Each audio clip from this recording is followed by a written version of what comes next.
Two workers were taken to hospitals after being run over by a paving roller at a construction site Wednesday afternoon, authorities said.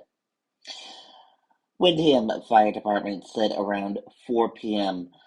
first responders got a call for two people injured at a site of a new gas station on Rockingham Road in Windham. Two men suffered serious lower leg injuries. One of them was taken by Boston Med flight to Leahy Hospital in Burlington, Massachusetts, authorities said. The other one was taken to Parkland Medical Center in Derry. Med flight actually came really quick.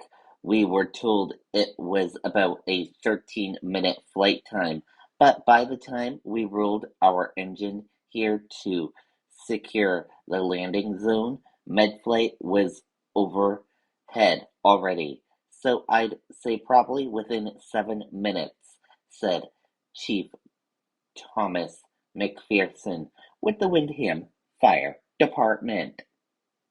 Authorities said it appears the operator of the paving unit hit a curb and knocked off the machine, and a second employee was hurt trying to stop it.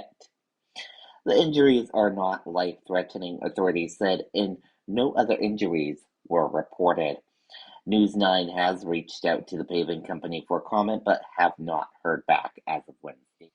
Reporting live here outside the Windham Fire Department in Windham, New Hampshire, I'm Riley King for WRMK News 12.